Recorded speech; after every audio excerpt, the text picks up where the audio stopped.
Hello, listeners. Yet another author and yet another episode of Between the Pages with Divya. Today we have with us Dr. Shalini Mullick, who is a practicing doctor. Hi, Shalini. Um, she's the head of the pathology department at the National Institute of Tuberculosis and Respiratory Diseases, Delhi. She writes fiction as well as non-fiction. Her book, Stars from the Borderless Sea, explores the most universal human emotion, love. It was longlisted for the Author Awards 2023 debut category. Her new novel, The Way Home, which just came up in April 2024, is a journey of healing and self discovery.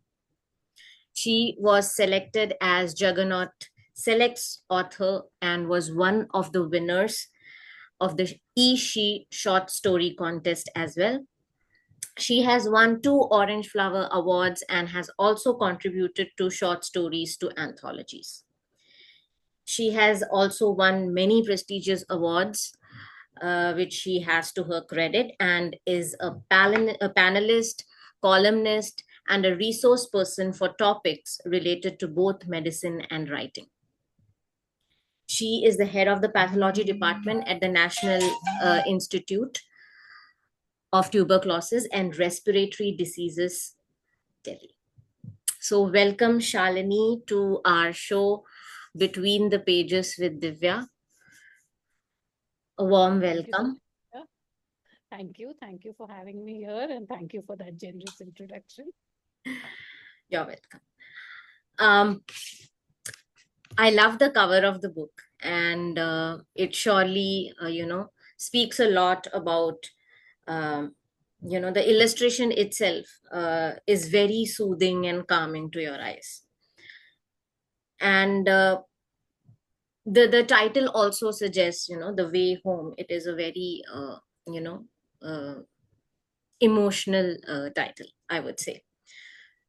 So, your book is exploring complex emotions like grief and it is particularly denial. So can you talk about your approach of portraying the protagonist Anya, uh, and how how she has experience with such a raw topic? Yeah, so it's very difficult uh, to express a very strong emotion and that to a negative emotion because each person experiences things differently and their response to a negative or a bad or a difficult situation is very different. But all those responses are valid. Denial is valid, anger is valid. I don't, so for me, it's very important that when I'm trying to show any of these things, I don't trivialize anything.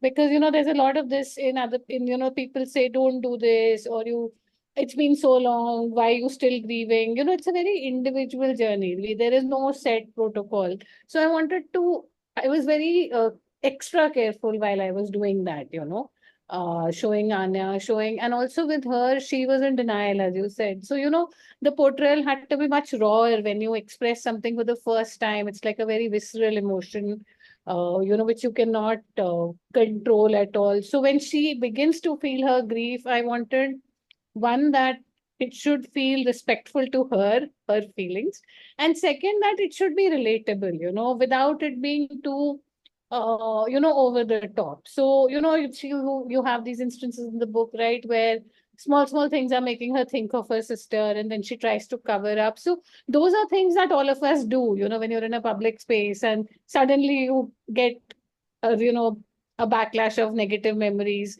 So I wanted it to be relatable, I wanted it to be raw, I wanted people to feel Anya's grief, which I hope that has come through in the book. And I also wanted the reader to feel empowered to heal as they read on. So that's what I was aiming for. Yeah, it's when the title itself suggests the way home, so I think it's totally a healing journey, I guess, which she takes up. Um, the book also delves into the challenges which are faced by the millennials nowadays, and uh, so what kind of issues have highlighted in the way home? The first and the most important, in my view, is mental health. And as today's generation keeps saying, it's okay not to be okay. Because, everyone's presenting their best out there on social media in the world. I mean, you look at youngsters taking selfies. Out of 20 selfies, they will select one and then they will put a filter. It's not even just a selfie, right? So, life is not like that. I mean, one, you don't get filters, and second, you can't pick the best parts. But that's what it looks like if you go to the social media, if you go to how these youngsters connect with each other. They're more connected, but I feel that they're not talking about stuff that really matters. Everything's like cool and epic, and I mean, it's okay to say those words, but you also have to talk about the, like I've seen with my own children. If I'll ask them, where does this friend of yours go for tuition, and they'll be like, we don't know. I mean, that's the day to day reality, right? So I feel that they are not connected deep down. So for me, it was very important to show, and that's what leads to a mental health struggle, right? Because you're thinking that everyone's perfect and everyone's aspiring for that. So that's what I've shown that, uh, you know, the bad parts or the not so nice parts of life have to be lived through. And especially in the case of Roy, I've shown him reluctant to take therapy. But then when he actually seeks help, when he goes through that process, he realizes it's helped him. So I want to say that it's okay to talk about whatever is not nice in your life. All you don't have to talk to everybody, you don't have to put it out there on a status, but you can talk to your friends. You need to form deeper connections. And that was very important. So the first focus was on mental health. Grief, we've already talked about, Roy with mental health, and Neil with career choices, because there is so much peer pressure. Everyone just talks about packages and admissions and everything. So, what does a person go through if they don't, manage to do that path of life? So, and they struggle with finding their careers because they're not listening to themselves. They're listening to, people around them that, oh, you're in 10th, now you join this, you join that. So, these three things, and these are the things which will catch up with us later in life if we've not handled them, not dealt with them. So these are the things that I wanted to highlight. And it's not just millennials. I feel that these are universal struggles. Grief is universal. Imposter syndrome or lack of confidence, all of us writers, right? Yes, I can truly connect. No, And in, yeah, as you rightly said also, that when you ask your children, which tuition does your friend go to, they are like completely clueless, and they are not even bothered to exactly.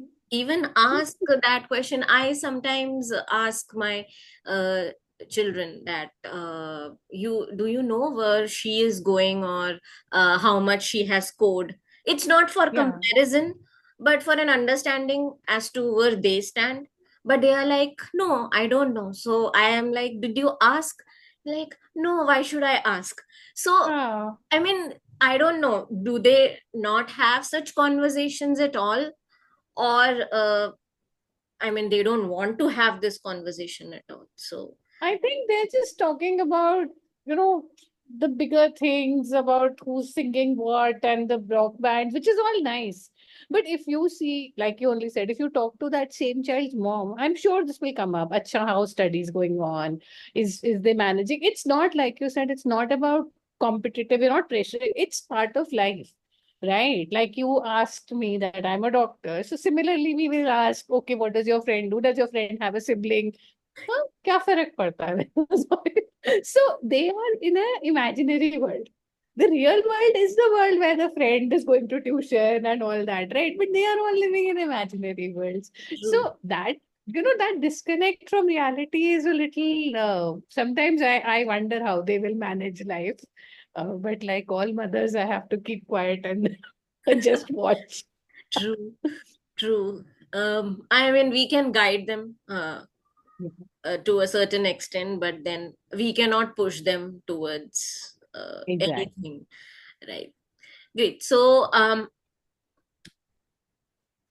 in your book, is the journey of self-discovery uh, smooth for the characters, or are there setbacks? Like you said that Roy didn't want to go for therapy. That is one setback which he didn't want to, but Yeah. he eventually did. And how do they how do they find that healing and acceptance? So we heard about Roy, how he, but we obviously don't know the journey, how he was uh, convinced that he should go to therapy. But what about other characters? So that's a very, very good question because that's something I really struggled with. Of course, for the book, they have to move on and they have to heal. That's what the book is about. But at the same time, I could not bring myself to show magical solution or a magic wand or a sweet pill, because life is not like that.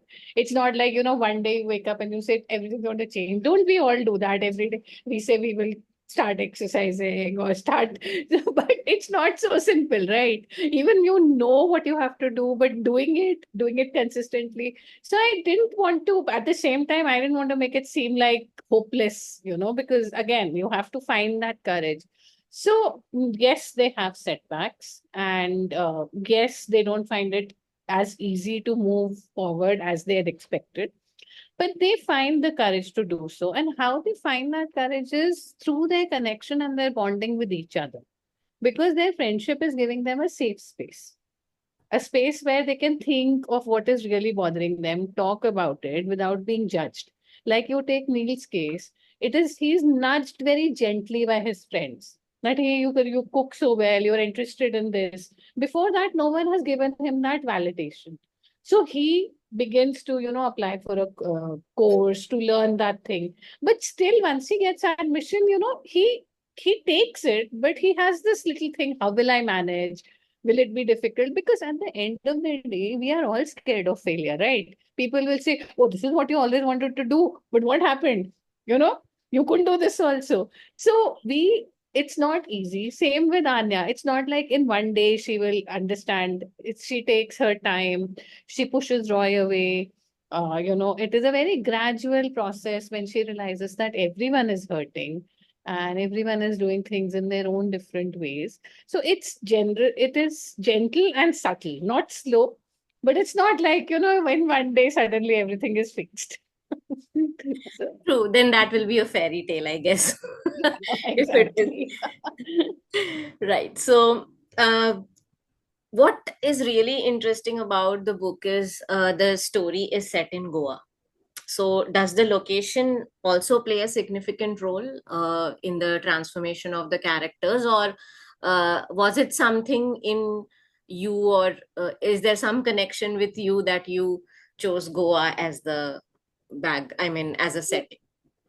Yeah, so what happened was, see, before in the book, these three don't know each other. They're all struggling with their own problems and they don't know each other.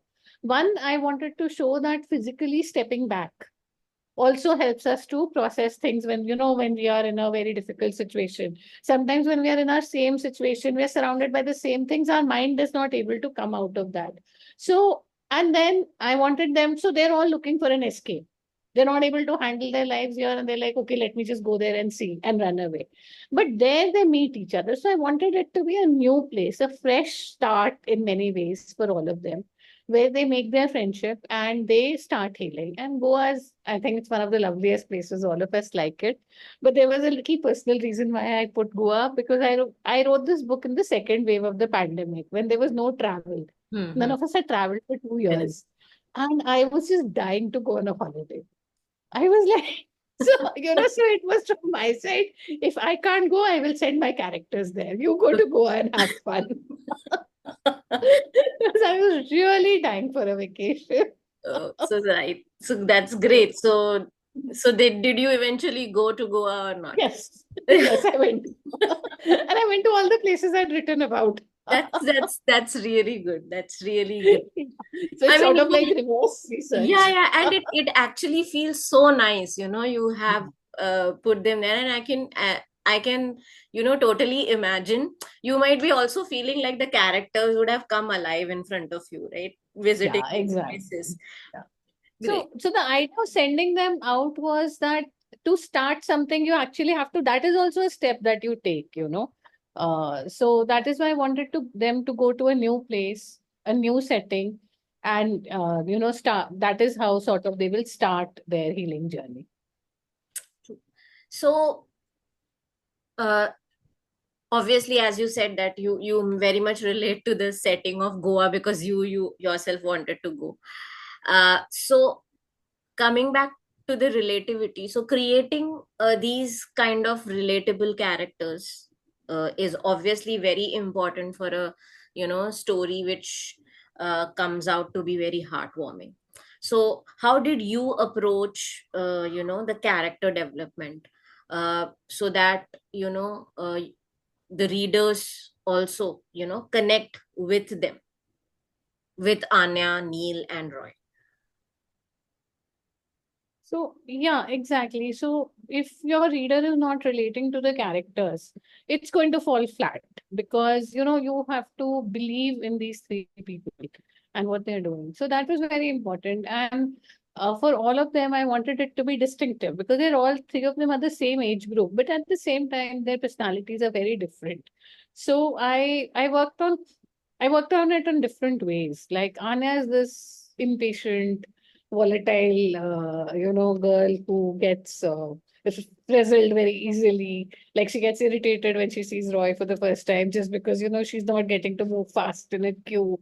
So, I mean, I think that's something most people will understand, the cut, bum kind of people. So Correct. I wanted her to be like that. And so when I thought of her, obviously such a person, she'll have her hair flying here and there and curly frizzy hair.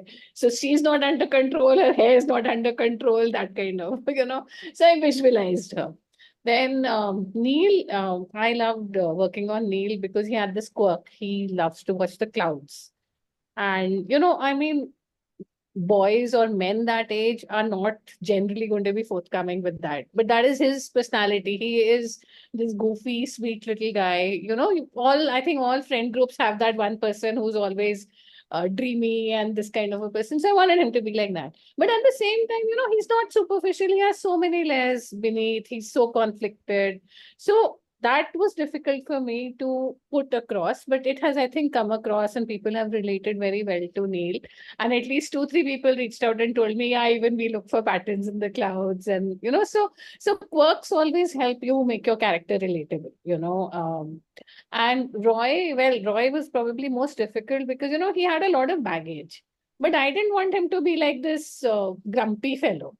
Sad. He does have baggage. He's not the most talkative person in the world. He has a set of problems. But, I didn't want to make him like some grumpy fellow who's just irritated all the time. So that's why I made him like quieter, to balance also Anya's chirpiness. So he has to be quieter. He had to be more serious, sort of, until he finds the right people to have fun with. So yeah, working on them and then their character arcs come in because if once you've got a character identified with them, you want them to grow. You want them to get on with life, and so then the arcs come in, and you show them, you show why they're going through whatever they're doing, and then you show how you sort of come out of it. So yeah, I think that is the most painstaking part of writing a book like this, the characterizations. Yes, I think even I feel character development is a very tough thing to Yeah, go and very about. important also. Yeah, it's important as well as tough because a lot of times, you just, with me it happens that I just forget, oh, what did I write about him, and then I go back and I read back read it, and I come back, okay, so I have to develop it like this. So yes, it's truly difficult. So any favorite character from the book, or Yeah, I love. someone who is close, or maybe the character is someone who is for real, maybe, or close to real, maybe.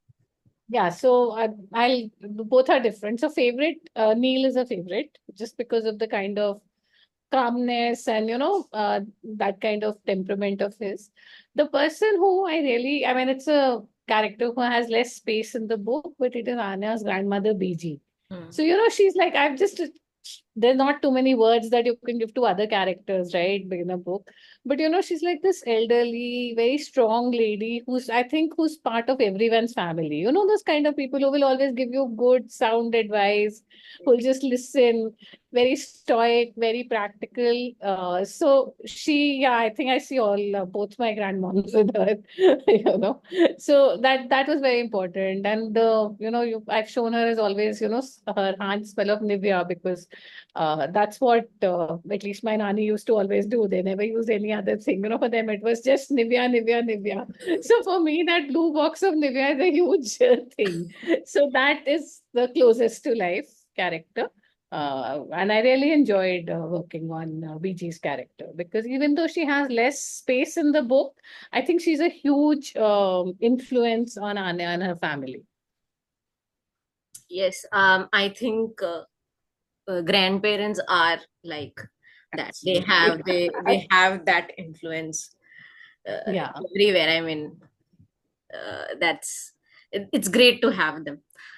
Uh, absolutely. so, uh, moving on, did you have any specific audience in mind while writing the book, The Way Home? And if at all, yes, what do you hope millennial readers in particular will gain from this story? So honestly, when I started writing it, I wasn't thinking about who is going to read the book. I was just thinking about the story that I'm telling. And yes, the protagonists are younger than the protagonists of my first book. But that was because these are the ages where, these kind of challenges start coming up. So it just so happened that, they were younger people struggling in a workplace together. And so once I realized that this is the age group that I'm writing, I was writing for all age groups because, as I said, these are universal. But yes, the book is definitely more relatable and has, picked up very well amongst the younger readers, amongst the millennials, even people as young as 16, 17 are reading it because, they're able to identify with it. So, what I want them to take away is this very simple little thing that whatever answers, whatever we are struggling with, the answers we will find only once we look inside. And we have to have that courage. Like, even if someone comes and gives us things on a platter, if we want to go and do a particular course, it's in the end, it's our effort. We only have to do it. So, that conviction, and it's there in us, it's there in us. So that conviction, we have to look inwards, we have to find it, and we have to work on it. And after that, you have to follow your heart. Whatever your heart says, listen to your heart, follow your heart, have the courage. Things will work out. So, and the second thing, very important, again, from the perspective of mental health, is we have to allow ourselves to feel our feelings. There's a lot of this toxic positivity. I hate toxic positivity. So there's a lot of this. Why are you feeling so bad? See the other person, his life is more worse. I'm not comparing with anyone else, right? It's not like I want the other person's life to be worse or better. My grief is my grief. Your troubles are your troubles. It's not a competition, na. Yes. So there's a lot of this going around. Ki, look at the positive. You will look at the positive, but you cannot dismiss the negative. So I want them to, that both the things exist, coexist Yeah, and in I time. think, yes, and I think if the negative is not there, the positive will also not exist. Absolutely, absolutely. So, It has to be a yin and yang. What is this? Look at the positive and yeah, then so look at I your think world. it's okay to, I think it's perfectly fine to be negative sometimes. It gives you a whole new perspective, and obviously, you have to take some time, whether it is grief or Yeah, you are dealing with a mental condition. I think it's really important that you feel those feelings. Yes, you talk it out, but of course, you take your own time to, talk yeah. that out as well. I think we should give that much space instead of, giving advice that, as you said, look at her, she is, dealing with so many things, it's compared to her, it's nothing, right? Yeah. um, I mean, that is there, of course, and I think that is very much prevalent uh, uh, Asian countries like India, wherein, that comparison, Absolutely. that judgment level comes a lot. Um, Absolutely. so, with this, what are some self-care practices you recommend for dealing with grief, shame, or self-doubt, or any mental condition, maybe anxiety?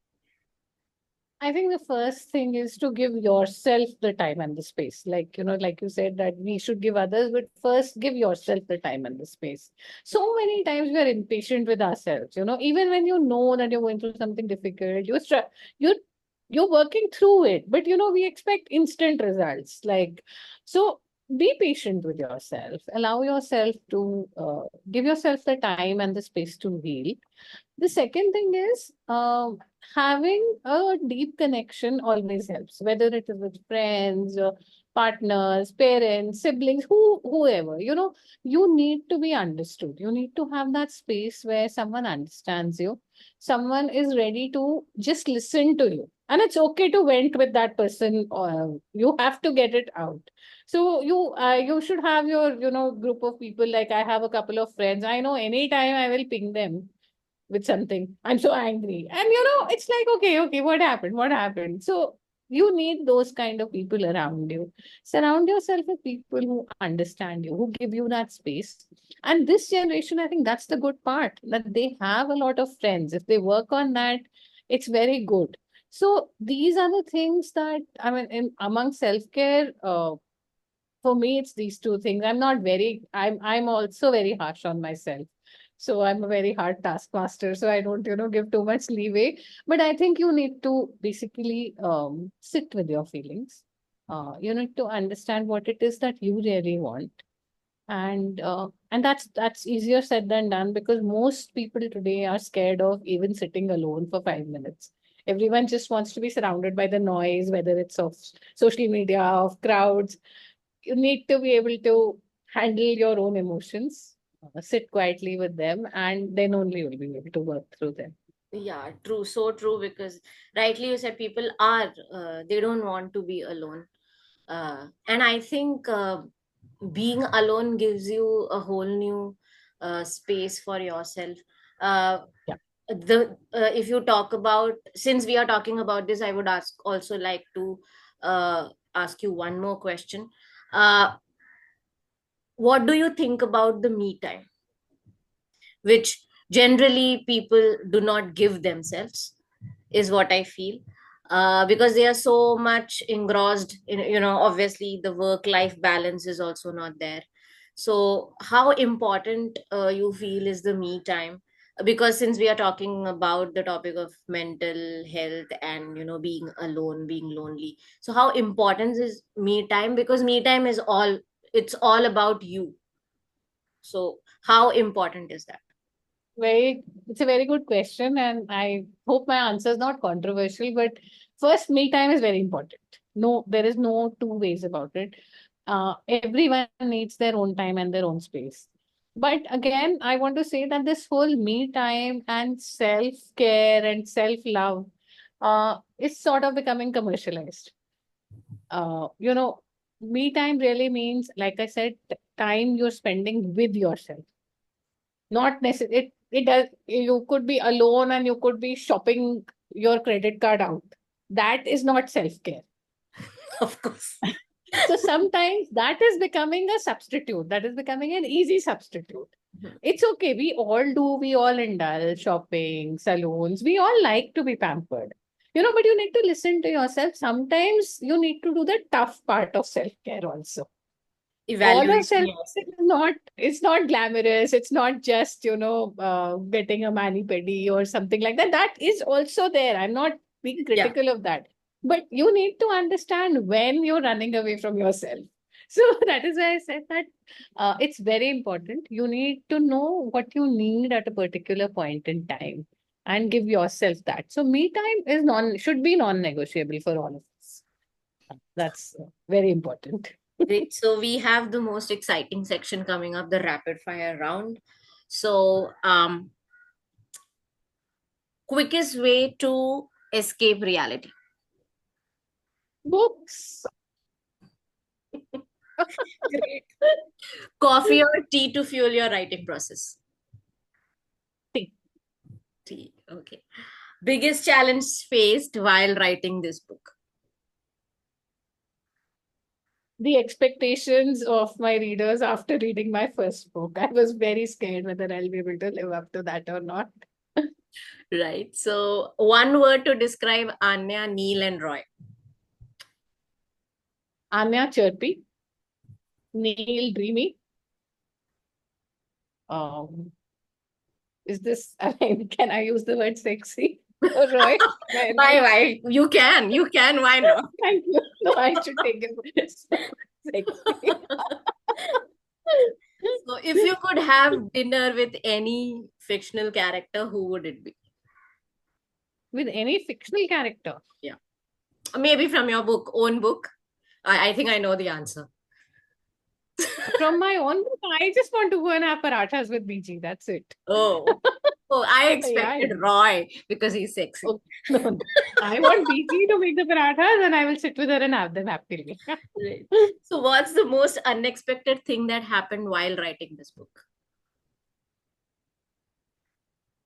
I think a lot of unexpected things happened to the plot. I was writing a very different book, and it took a whole journey of its own, which is not surprising. You're also a writer, you know that happens.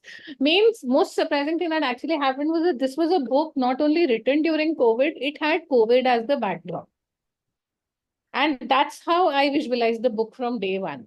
Hmm. And then by the time I wrote it and it went for publication and COVID was over, I had to take COVID out of the book. Ah, right. So that was very unexpected. I had never imagined. For me, this was a COVID book. Okay. And that's why Anya is a doctor, because I was starting to show that setting, you know. Right. But then it wasn't working. So we spoke, the editor and the publisher, and then we took out COVID. So that was very unexpected. I would never have thought of it. If you could have any superpower as a writer, what it would be? To be able to concentrate for 4, 5, 6 hours and to keep getting the I test words out. it. I know. Yeah, just to get, you know what, 10,000, 15,000 words a day. Just I in mean, one go, yeah, right. I, yeah. Right. So, biggest takeaway from writing this book? We will find the way home. The book found its way. I mean, there will be moments when you feel nothing's going right, but things do find the way home and they do find their own path. Great. So, that's there we conclude our rapid fire. One last question. What's next for you? Is there any other novel coming up? Yeah. There is another novel coming up. I'm working on it. But again, it's very different from both of my books. So it's an entirely different theme, entirely different kind of protagonists, but contemporary fiction only, set in today's India. That's the way I so far I've been writing. So yeah, I'm working on it. I'm waiting for that superpower so that I can finish it fast. True, true. I think we all of us would love to have that superpower, Absolutely. you know, just sit and write for hours, and in one shot, maybe in 2 days, our book is like Yeah, this draft is done. Send it off. true. That was a lovely conversation, Shalini. I think it was lovely having you here. If you can, show the book there so that our readers and listeners can, uh, go and buy that, read that, uh, this emotional, heartwarming journey of Anya, Roy, and Neil. I love Neil. I Thank you don't so know much, why. Divya. I loved Neil. I don't know why. Thank So you. Roy Thank is you for sexy, having but me. Thank you for having me here. And it really was a very interesting and lovely conversation. So this is The Way Home, and it's right. available on Way Amazon. It's home also and on Kindle. yeah. Yeah, it's also on Kindle Unlimited. So, I mean, I would request everyone to read it and share their feedback with me, especially about which character they love the most, because it's very interesting to see who relates to which character. So I True. would really appreciate that. And thank you once more for having me on the show. It's been an absolute pleasure. Right. Thank you so much for coming in. Have a good day ahead, Shalini. Bye bye. Thank you. You too. You too. Bye bye.